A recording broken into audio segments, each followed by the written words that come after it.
आज इस लेक्चर में हम लोग कर्वेचर को स्टडी करेंगे।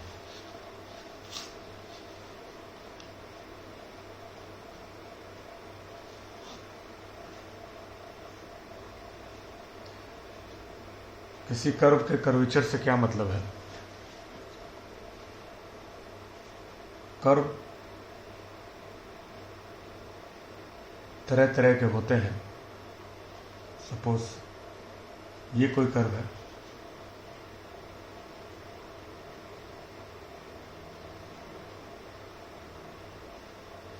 Suppose this is parabola. ये है कोई सर्किल सपोज, और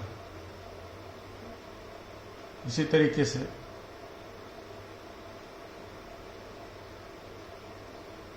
मान लीजिए ये कोई कर्व है,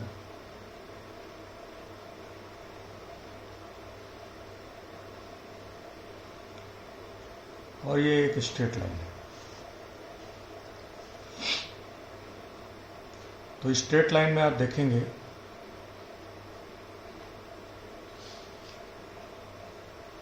इसमें कोई बेंडिंग नहीं है, कोई मोड़ नहीं है।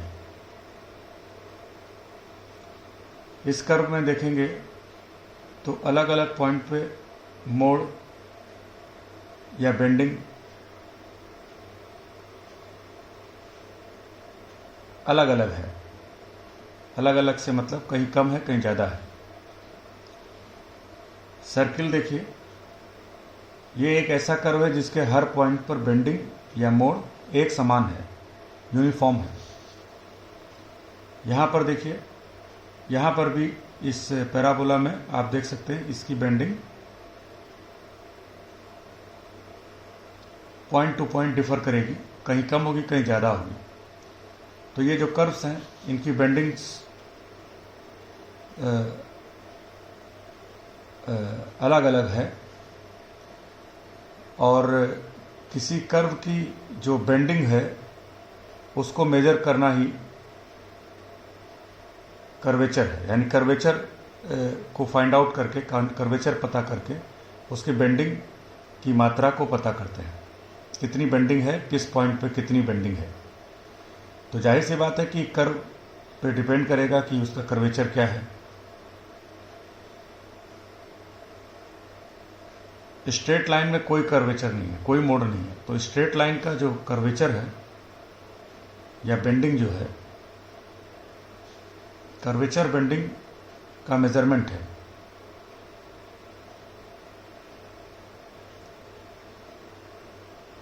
इस जीरो, स्ट्रेट लाइन के लिए कर्वेचर जीरो होता है, इसमें कोई मोड़ नहीं होता है। तो मोड़ की मात्रा को मेजर करता है कर्वेचर। अब ये जैसे एक कर्व है, इसमें आप देख सकते हैं कि इसका मोड़, और एक दूसरा कर्व ये है, इसका मोड़, और एक कर्व ये है, इसका मोड़। इस कर्व में आप देखेंगे तो इस पॉइंट पे अगर देखेंगे तो सबसे ज़्यादा मोड़ आपको दिखेगा, बेंडिंग। यहाँ पर इस कर्व में देखेंगे तो इस कर्व के अलग अलग पॉइंट पे अलग अलग है, कहीं कम है, ज़्यादा है। तो इसकी बेंडिंग और इसकी बेंडिंग में फ़र्क है।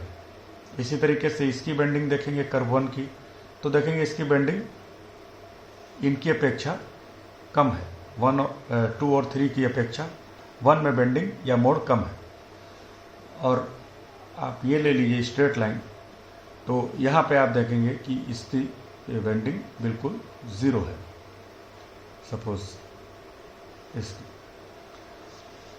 तो ये जो स्ट्रेट लाइन है इसमें कोई बेंडिंग नहीं है। फिर जब आप इस कर्व पे आएंगे 1 पे, तो इसमें बेंडिंग है लेकिन कम है, 2 में और बढ़ गई, 3 में और बढ़ गई। और ये भी देखेंगे कि अलग अलग पॉइंट पे अलग अलग होगी। जैसे ये ही कर्व जो 3 है, इसके यहाँ पे बेंडिंग शार्प है, सबसे ज़्यादा बेंडिंग है, और इन पॉइंट्स पे अगर आप देखेंगे तो आप देखेंगे कि बेंडिंग कम है, मोड़ कम है यहाँ पे। तो मोड़ की मात्रा या बेंडिंग की का जो क्वांटिटी है, कितनी है, इसको कर्वेचर से मेजर करते हैं। अब देखेंगे कि किस तरीके से मेजर किया जाए। इसके लिए सपोज ये कर्व है, कोई कर्व है, मान लीजिए कि पॉइंट P पर हमें बेंडिंग देखनी है, तो P पर टेंजेंट ले लेते हैं और इसके नेबरिंग पॉइंट सपोज Q पर टेंजेंट ले लेते हैं।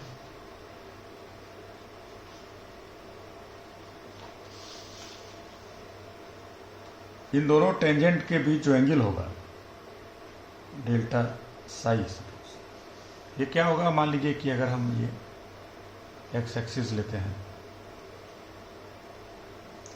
तो ये अगर एंगल साई है जो टेंजेंट P पे बना रही है और Q पर जो टेंजेंट है वो मान लीजिए Sai plus delta Sai angle बना रही है, तो दोनों टेंजेंट के बीच का एंगल डेल्टा साई होगा।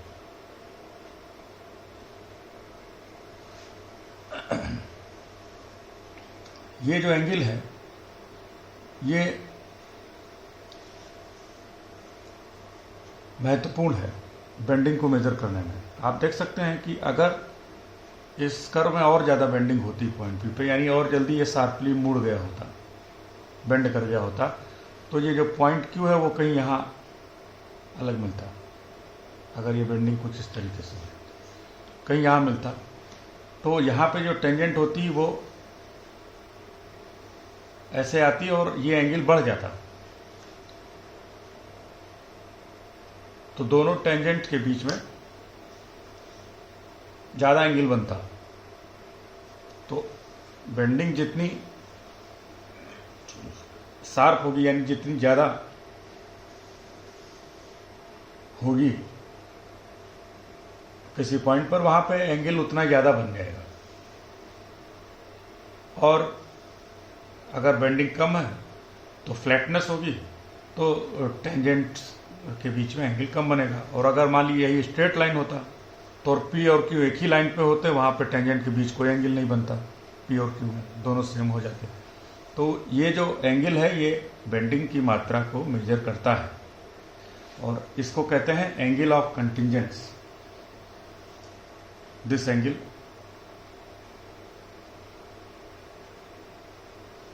मान लीजिए ये टेंजेंट यहाँ पे T, तो इसका फिट है और ये T डैश है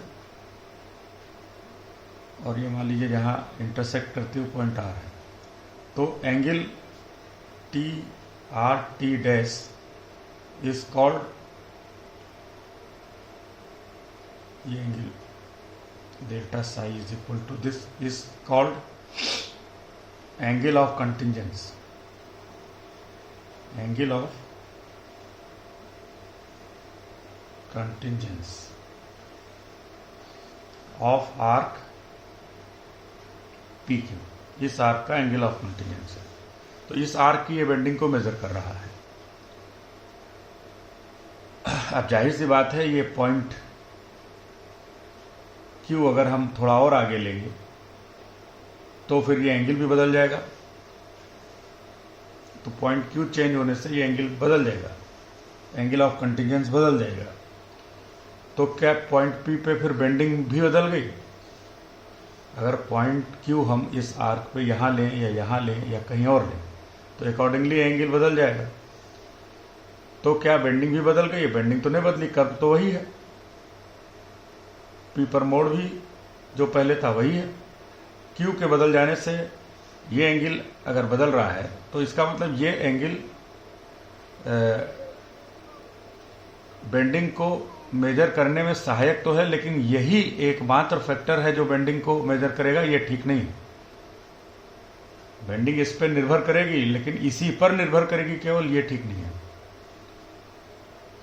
तो क्या इसमें अभी और जोड़ा जाना चाहिए? हमें जोड़ा जाना चाहिए आर्क लेंथ, कितनी आर्क में कितना मोड़ आया है, ये इंपॉर्टेंट है। तो हम इसको आर्क लेंथ से डिवाइड कर लेते हैं। कर्वेचर अगर सही मेजर करना है तो curvature at point P is equal to this angle of contingence divided by arc length, मान लीजिए डेल्टा S है। ये जो है कर्वेचर का सही मेजरमेंट पॉइंट पी पर है। और ये भी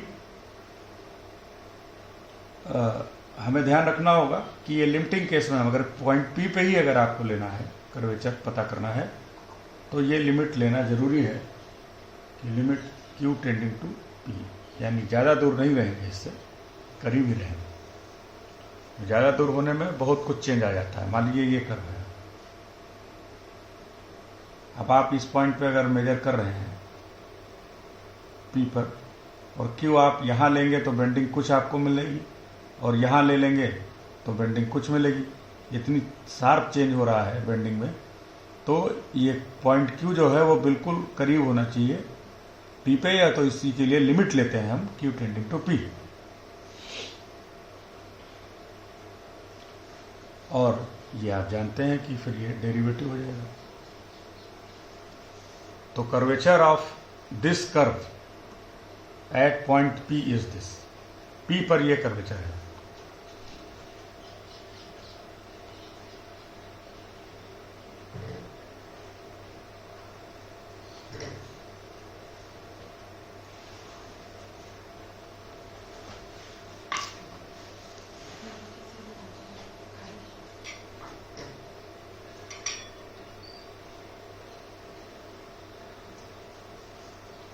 अब देखिए रेडियस ऑफ कर्वेचर क्या होता है। जनरली हम रेडियस ऑफ कर्वेचर को इवेलुएट करते हैं और उसी से कर्वेचर भी मिल जाता है। तो रेडियस ऑफ कर्वेचर ज़्यादा इंपॉर्टेंट टर्म है। वो क्या होता है? Radius of curvature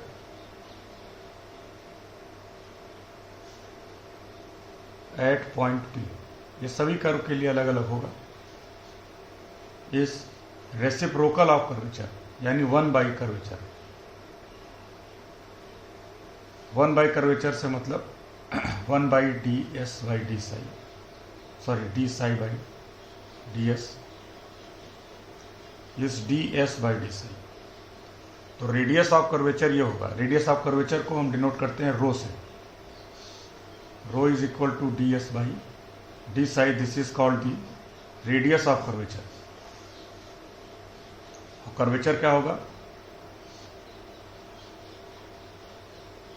curvature is 1 by radius of curvature is d psi by d s. ये किसी पर्टिकुलर पॉइंट के लिए होता है। दूसरे पॉइंट पे कर्वेचर कुछ और होगा, रेडियस ऑफ कर्वेचर कुछ और होगा। अब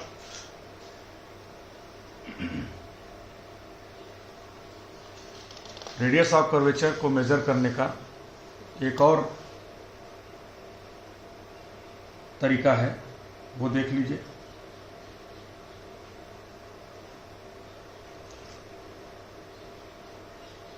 वो तरीका ये है, ये जो कर्व है हमारे पास, मान लीजिए पी पर हमें मेजर करना है, तो पी पर ये टेंजेंट है, यहाँ नॉर्मल ले लीजिए।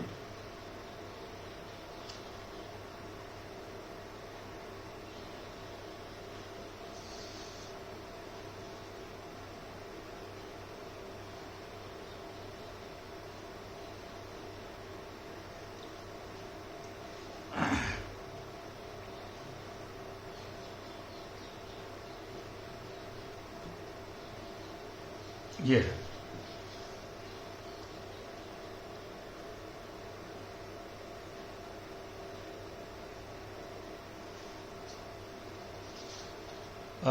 ये नॉर्मल का इंटरसेक्शन, मान लीजिए पी और क्यू पर नॉर्मल का इंटरसेक्शन एन है।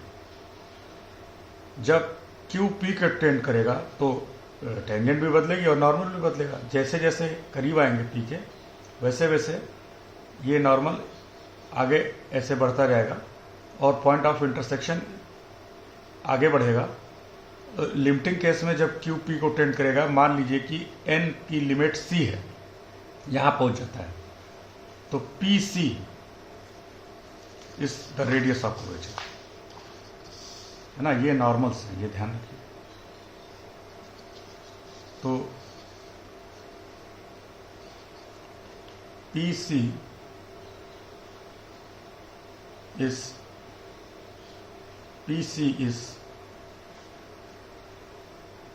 the radius of curvature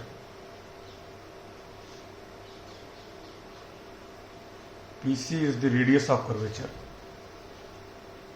at point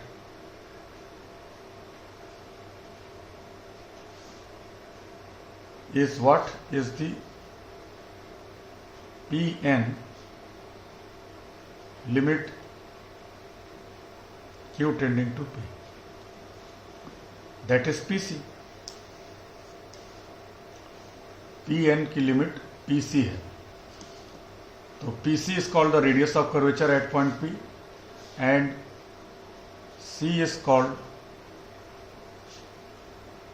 center of curvature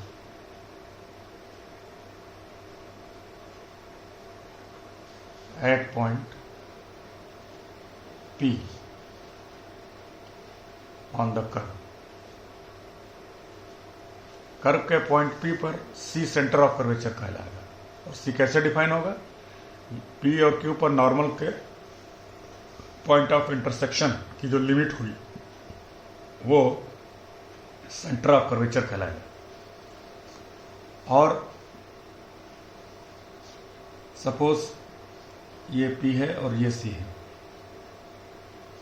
तो ये हो गया रेडियस ऑफ कर्वेचर P पर, C सेंटर ऑफ कर्वेचर हो गया, और C को सेंटर मानते हुए जो हम सर्किल ड्रॉ करेंगे,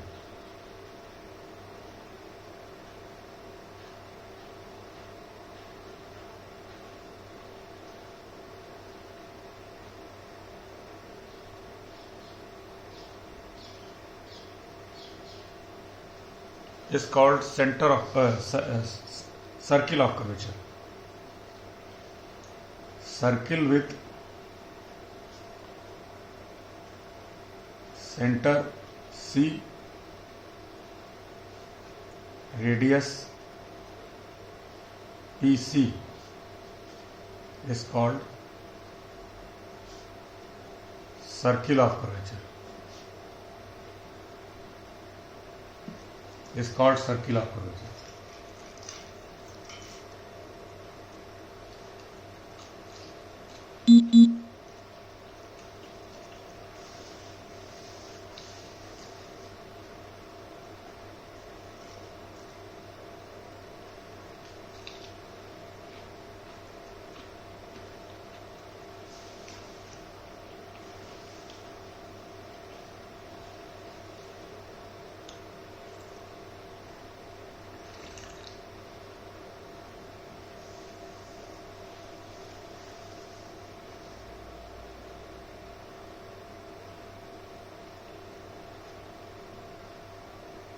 और इस सर्किल की कोई भी कॉर्ड जो P से पास होगी, मान लीजिए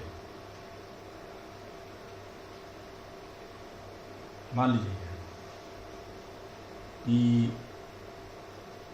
S is called chord of curvature, है ना। तो any cord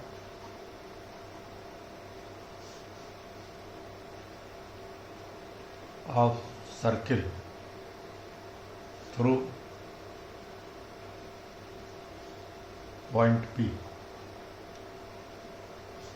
is called chord of curvature.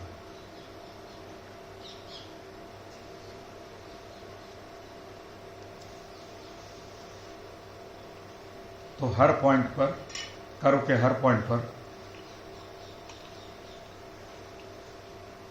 Curvature अलग होगी,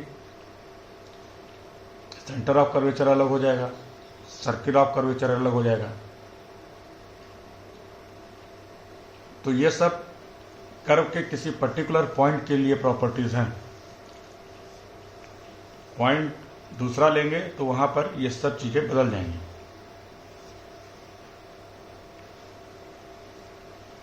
तो ये तो हो गया किसी कर्व के किसी पॉइंट पर बेंडिंग का मेजरमेंट, जो कि कर्वेचर के द्वारा किया जाता है, और कर्वेचर होता है D psi by d S, और इसका रेसिप्रोकल होता है radius of curvature, that is D s by D Sai.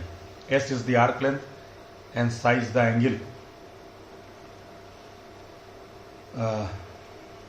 between the tangent and x-axis at that point. अब एक देखिए इंट्रिंसिक इक्वेशन ऑफ कर्व क्या आता है. Intrinsic equation of curve, relation between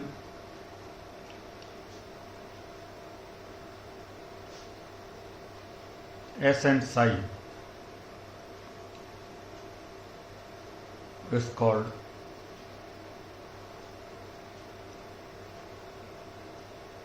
intrinsic equation.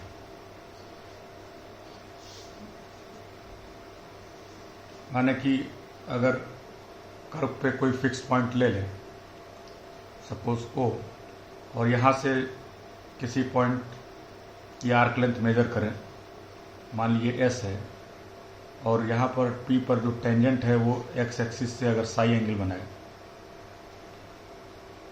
तो इसके कोऑर्डिनेट, इंट्रिंसिक कोऑर्डिनेट इसके point P के S और साई होंगे.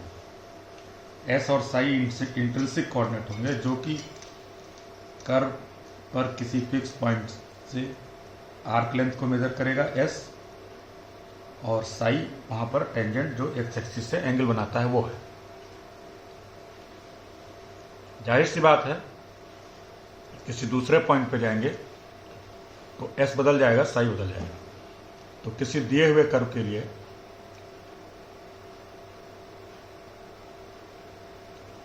पॉइंट टू पॉइंट S और साई बदलेंगे, चेंज होंगे, तो इनके टर्म्स में भी इक्वेशन ऑफ कर्व लिखी जा सकती है.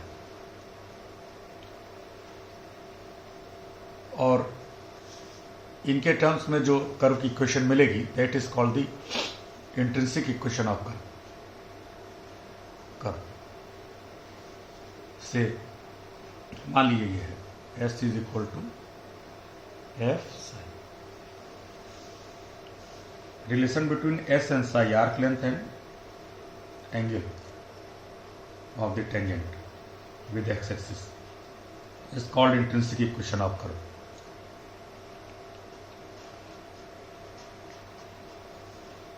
तो सर्किल के लिए हमें मालूम है कि सभी पॉइंट पर बेंडिंग सेम होती है. सर्किल ऐसा कर्व है जिसके हर पॉइंट पर मोड़ सेम होती है, और इसका जो रेडियस ऑफ कर्वेचर होगा, कर्वेचर फिक्स होगा, और उसका जो रेसिप्रोकल यानी रेडियस ऑफ कर्वेचर वो सर्किल के रेडियस के ही बराबर होगा. Radius of curvature is equal to the radius of the circle, जो कि हर पॉइंट पर फिक्स होगा. यानी रेडियस ऑफ कर्वेचर हर पॉइंट पर फिक्स होगा सर्किल के लिए. तो for circle radius of curvature is constant, है ना, फिक्स्ड, जो कि उसकी रेडियस के ही बराबर होगा. तो इंट्रिंसिक इक्वेशन उसकी ये हो जाएगी, इसका इंटीग्रल करेंगे तो S इज इक्वल टू ए साई. तो सर्किल की इंट्रिंसिक इक्वेशन ये होगी, यानी आर्क लेंथ और एंगल में ये रिलेशन होगा. जैसे जैसे एंगल बदलेगा वैसे वैसे आर्क लेंथ एक फिक्स रेशियो में चेंज होगा, और वो रेशियो A है.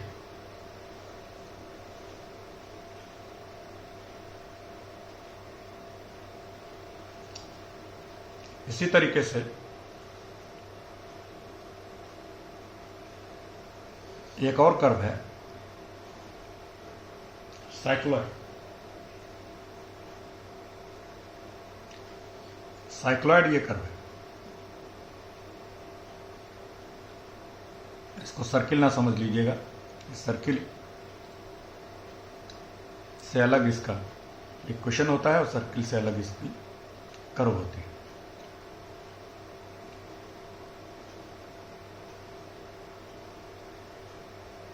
ये मान लीजिए साइक्लॉइड है.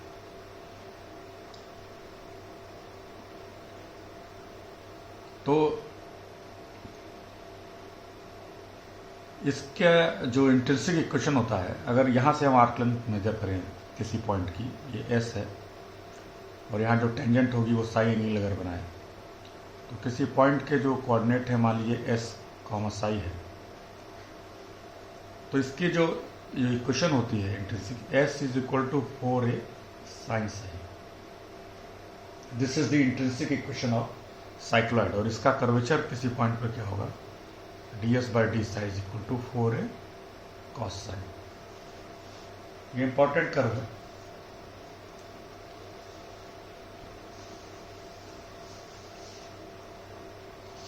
तो ये हो गया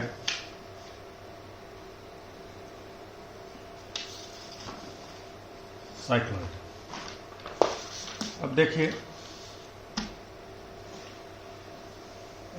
कोई कर्व अगर है तो उसका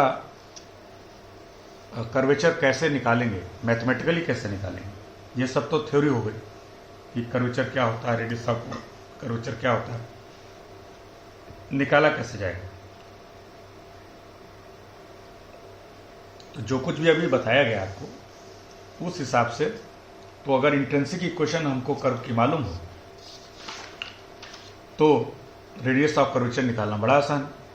एस और साई में अगर रिलेशन दी हुई हो तो इसका डेरिवेटिव लीजिए, ds बाई डी साई, वो रेडियस ऑफ कर्वेचर होगा। कर्वेचर चाहिए तो उसका उल्टा रेसिप्रोकल कर दीजिए। लेकिन सामान्यतः इंट्रिंसिक इक्वेशन तो कर्व की होती नहीं है हमारे पास, ज़्यादातर कार्टेशियन इक्वेशन होती है, और फिर इसके बाद हद से हद और मिली तो पोलर इक्वेशन मिलेगी। तो इन दोनों ही इक्वेशन के फॉर्म के लिए हम रेडियस ऑफ कर्वेचर का फार्मूला देखेंगे, यानी जब कार्टेशियन इक्वेशन दी हुई हो और पोलर इक्वेशन दी हुई हो। तो जो कार्टेशियन इक्वेशन अगर दी हुई है तो उसके लिए रेडियस ऑफ कर्वेचर क्या होगा, ये देखिए, है ना। For Cartesian equation of A curve, इसके लिए रेडियस ऑफ कर्वेचर क्या होगा। तो हमें मालूम है, we know tan psi is equal to dy by D X. ये किसी कर्व के लिए हमें मालूम है ऐसा होता है, यानी जो टेंजेंट एक्स एक्सिस से एंगल बनाती है। ये मालूम है कि tan of this angle is dy by D X. इसको डिफ्रेंशिएट करिए, differentiate with respect to x both side. तो यहाँ हो जाएगा sec square psi D psi by, sorry with respect to x किया है, तो ये हो गया। और फिर डी साई बाई एक्स, और यहाँ क्या होगा,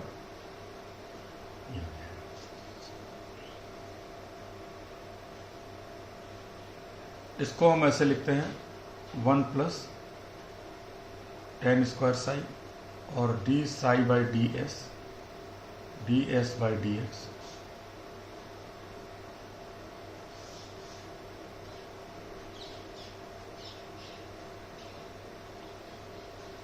ये कर्वेचर है।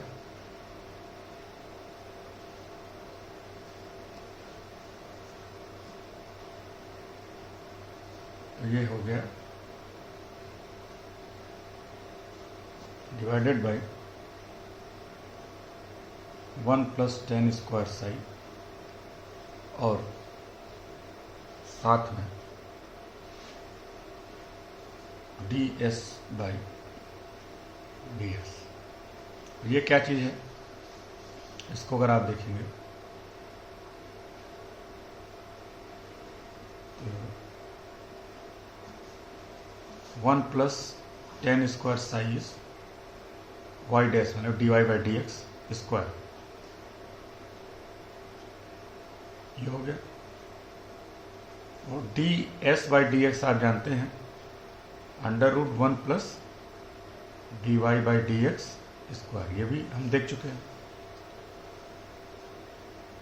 तो d s by D psi यानी रेडियस ऑफ कर्वेचर हुआ, इसका रेसिप्रोकल करिए। अब ये देखिए 1 plus Y dash square √1 + (/(x²). तो दिस इज 1 +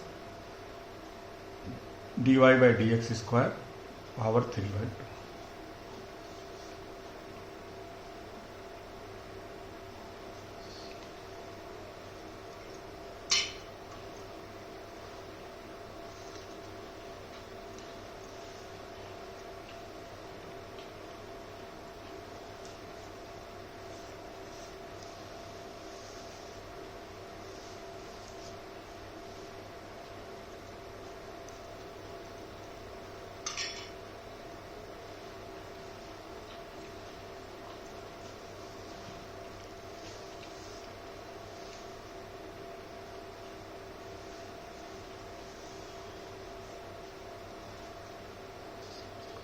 तो अगर कर्व की कार्टेशियन इक्वेशन दी हुई है तो उसके लिए रेडियस ऑफ कर्वेचर y और x के टर्म्स में ये होगा। ये आपको ध्यान रखना है। यहां ये बात बताते चलें कि कर्वेचर किसी कर्व का किसी पॉइंट पर बेंडिंग को मेजर करता है। तो ये कर्व है, इसकी बेंडिंग पर कोई फर्क नहीं पड़ेगा। आप चाहे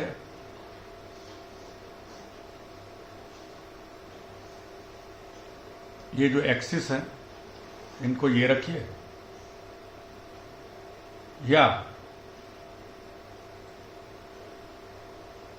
आप एक्सिसेस को इंटरचेंज कर दीजिए, y इधर ले लीजिए, x इधर ले लीजिए, यानी इक्वेशन ऑफ कर्व आप उस तरह से बदल लीजिए। यहां पे मान लीजिए ये है और यही कर्व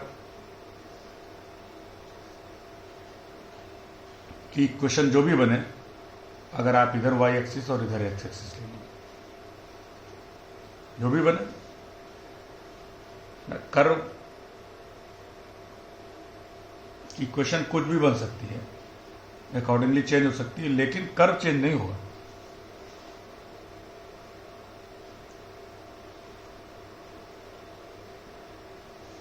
कर्व चेंज नहीं होगा। ये वैसे ही बात है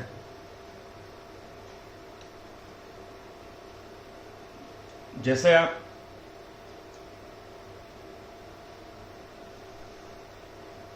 किसी चीज को मान लीजिए कि किसी आप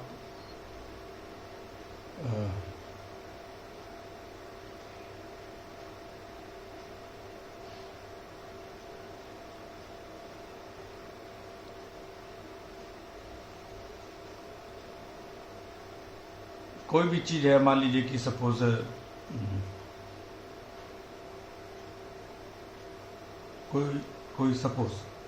कोई रिवर है, मान लीजिए ये है। आप यहां से खड़े होकर के, इस तरफ से खड़े होकर के इसको देखेंगे, या आप इधर जाकर के खड़े होकर के देखेंगे, रिवर तो वही रहेगी, ये तो नहीं बदलेगी ना। और जो इसका जिस कर्व पे ये फ्लो कर रही है वो वही बना रहेगा।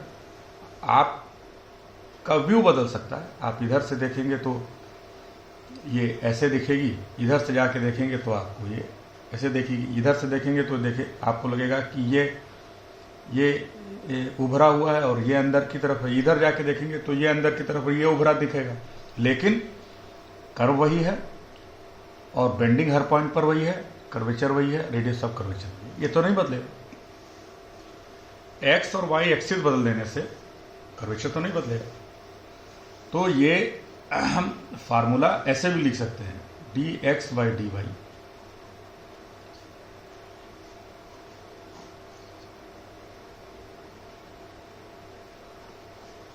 ऐसे भी लिख सकते। एक्सिस आप चेंज कर लीजिए, उससे कर्व की बेंडिंग नहीं बदलेगी।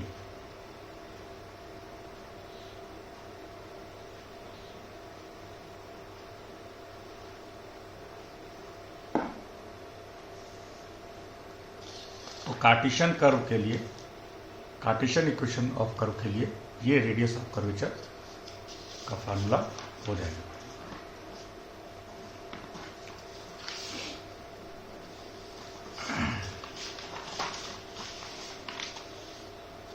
अब आप आइए,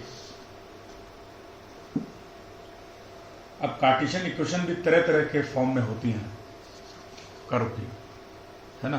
एक एक्सप्लिसिट फॉर्म जो है ना, एक्सप्लिसिट इक्वेशन हो, अगर इम्प्लिसिट इक्वेशन हो, यानी कि जब ये इस तरीके से हो, एक्स और वाई आपस में मिक्स हो, सेपरेट ना हो, इसे कहते हैं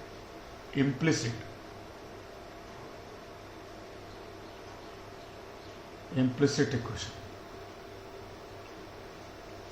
ऐसा हो तो ये आप जानते हैं कि ऐसी कर्व के लिए, इम्प्लिसिट इक्वेशन के लिए dy बाई डी एक्स आपका होता है minus f x by F y, मतलब this is the partial derivative with respect to x, this is with respect to y. और ये भी हमें पता है कि यहाँ पे ये जो डेरिवेटिव है, ये सब हम डिराइव करके देख चुके हैं पहले। ये होता है minus partial double derivative with respect to X to F X Y, F X, F Y, F Y Y, F X square divided by F Y square, है ना। अब ये जो फार्मूला हमारे पास था, इसके अंदर ये वैल्यू रख लीजिए। तो आप रखेंगे जब, तो रेडियस ऑफ कर्वेचर आपको मिलेगा। सॉल्व आउट करने के बाद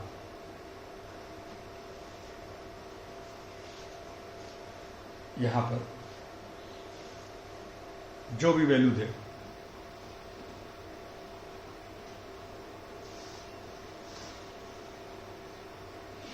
इसमें आप अगर रखिएगा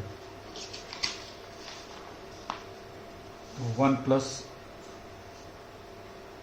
दिस स्क्वायर, तो ये हो जाएगा एफ एक्स स्क्वायर, और डिनोमिनेटर में इसका स्क्वायर आएगा जो कि इससे कैंसिल हो जाएगा जब डिवाइड करिएगा। दिस इज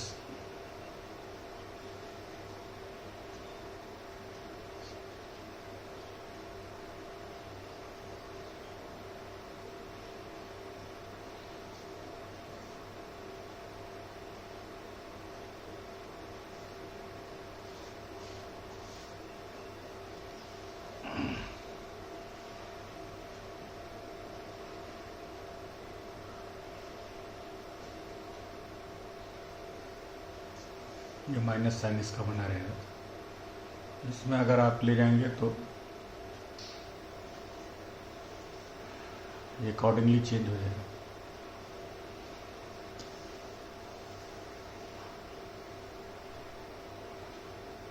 ये पावर 3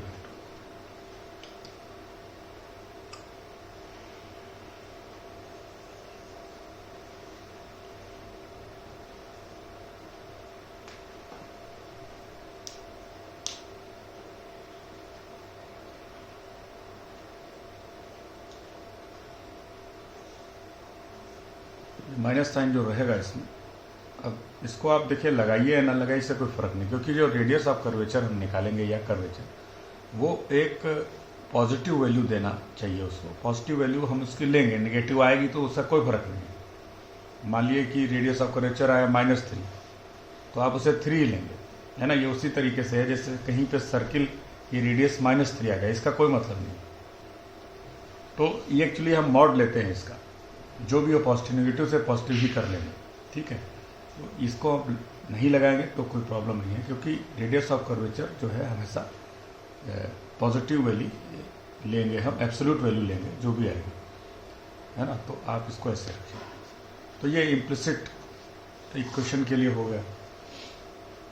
ऐसे अगर पैरामीट्रिक इक्वेशन है, यानी मान लीजिए x is a function of t, y is a function of t, तो ऐसे में डेरिवेटिव क्या होगा, dy बाई डी एक्स आप जानते हैं क्या होगा, y dash by x dash, और d2y by D x square क्या होगा। ये इसी तरीके से सॉल्व आउट करने के बाद आपका ये बन जाएगा, यानी कि y double dash X dash minus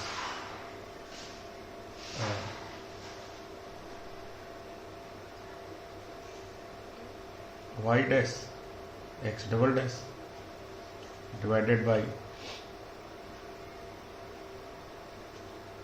x double dash, और ये हो गया 1 बाई एक्स डैश।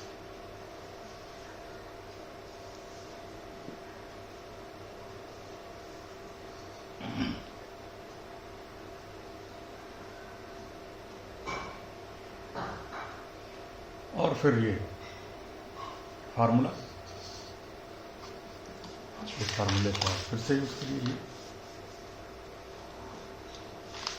तो आपका रेडियस ऑफ कर्वेचर, इसमें वैल्यू रखने के बाद ये आएगा x dash square Y dash square. Y मतलब derivative with respect to t, dash represent derivative with respect to t, t is parameter.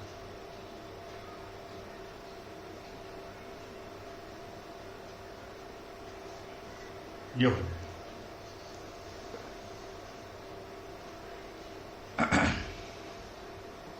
तो ये डिफरेंट फार्मूले हैं depending upon the different type of equation.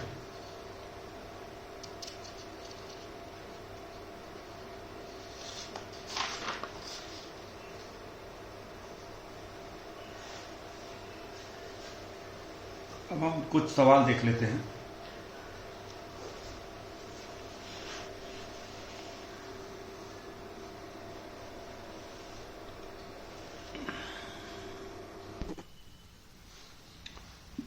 तो इसमें एक सवाल देखते हैं। सवाल यह है कि एक इलिप्स के लिए इसके किसी पॉइंट पर रेडियस ऑफ कर्वेचर ये होगा a square b square by p cube. P is the length of perpendicular, length of perpendicular from origin, center of ellipse, that is origin, on the tangent, length of perpendicular। तो अगर इस point पर हमें curvature चाहिए है, radius of curvature, तो यहाँ पर टेंजेंट लेंगे और सेंटर से परपेंडिकुलर ड्रॉ करेंगे टेंजेंट पे, तो जो भी लेंथ होगी उस पी। तो रेडियस ऑफ कर्वेचर किसी पॉइंट पर और वहां पर जो टेंजेंट की लेंथ है उसमें ये रिलेशन होगा, ये दिखाएंगे। एलिप्स ये है,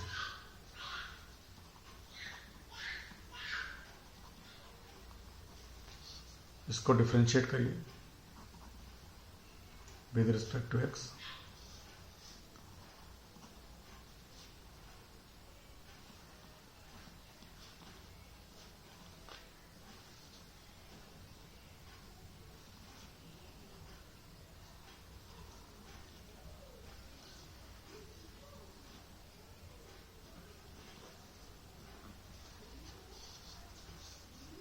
Is this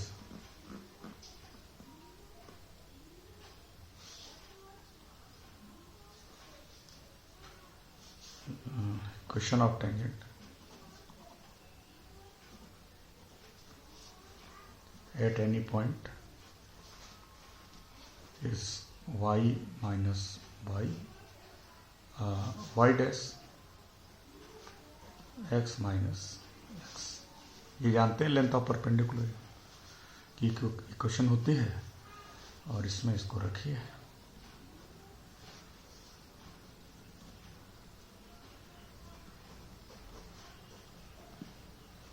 ये होगा। तो इसको सॉल्व करेंगे तो you get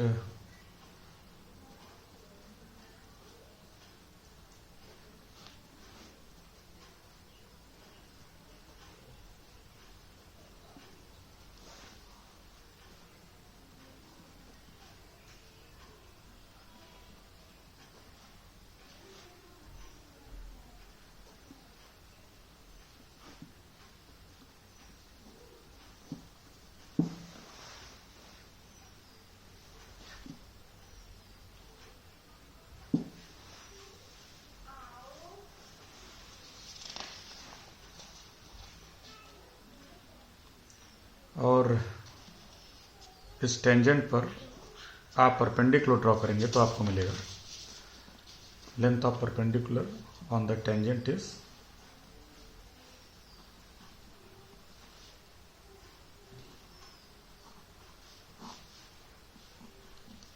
of course perpendicular जो है उसकी लेंथ पॉजिटिव लेंगे,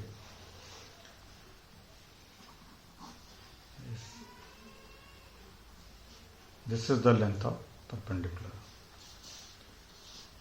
इसको सिंप्लीफाई करेंगे, अगर ए स्क्वायर बी स्क्वायर बाहर लेंगे तो यू गेट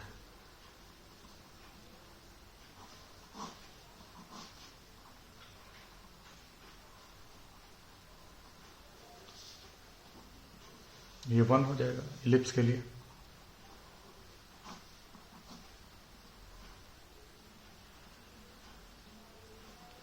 तो वी हैव दिस। इसको आप ऐसे लिखिए,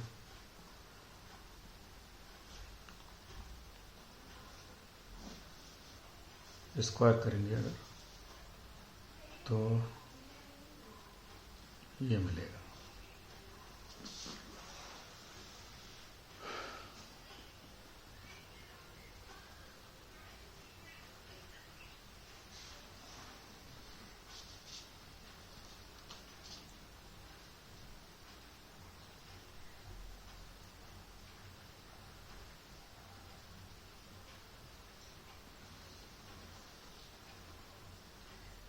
थ्री बाई टू क्यूब करना है तो पावर 3/2 कर देंगे इसका, 3/2 यहाँ हो जाएगा।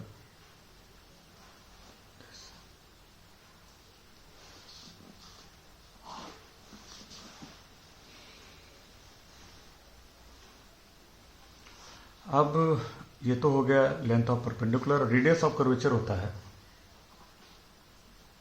ये आप जानते हैं, radius of curvature rho is 1 plus Y dash square 3/2 Y double dash, और ये हमारे पास है 1 plus Y dash square, Y dash ये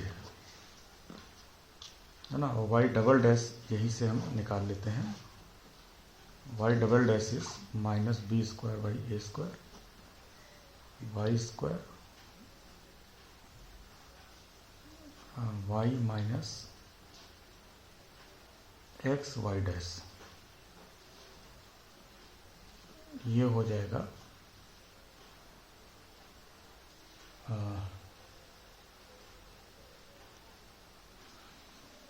वाई डैश की वैल्यू ये रखेंगे, Y X Y dash,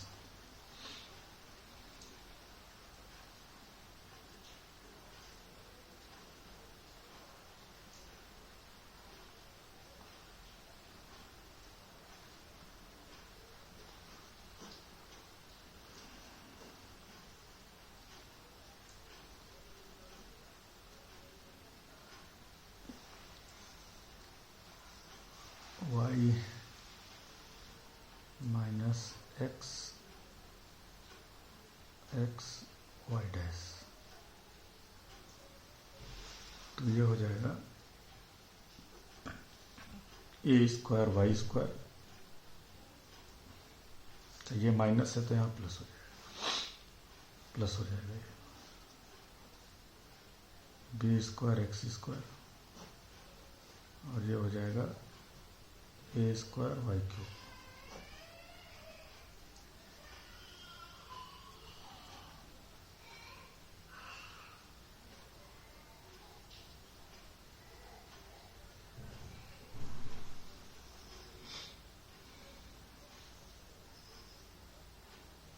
B square by a power 4 y cube, और इसमें हम ए स्क्वायर बी स्क्वायर से डिवाइड कर रहे हैं, मल्टीप्लाई कर रहे हैं, तो जब डिवाइड करेंगे तो ये 1 हो जाएगा, Y square by B square X square by A square that is 1, ellipse के लिए 1 होगा।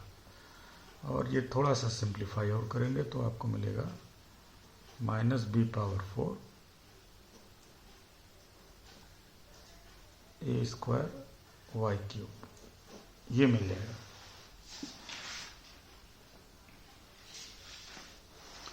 तो ये वैल्यू भी यहाँ रख लीजिए, दोनों वैल्यूज यहाँ रखेंगे, इसकी और वाई डबल डैश की, Y dash Y double dash, Y dash is this, तो ये हो जाएगा, स्क्वायर करेंगे इसका, तो b power 4 a power 4 X square Y square 3/2, और ये है वैल्यू।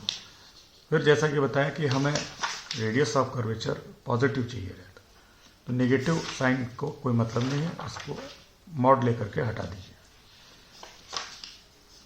तो b power 4 a square 1/y cube,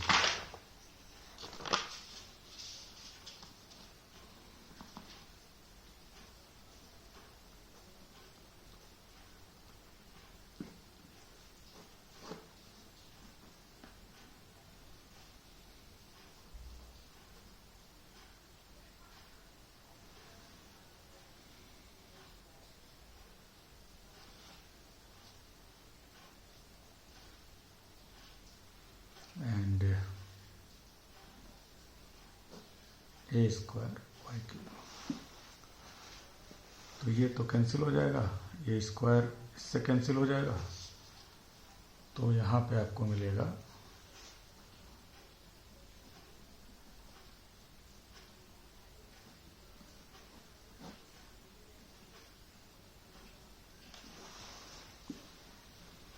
और इन दोनों को आप कंपेयर कर लीजिए, तो आपको मिलेगा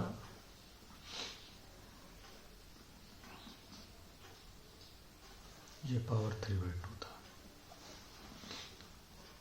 तो ये आपको क्या देगा, a स्क्वायर b स्क्वायर अलग कर लीजिए यहाँ, है ना, या a square b square multiply कर लीजिए ऊपर नीचे इसमें, तो ये नीचे हो जाएगा a पावर 6 b पावर 6, और ये इसकी वैल्यू है।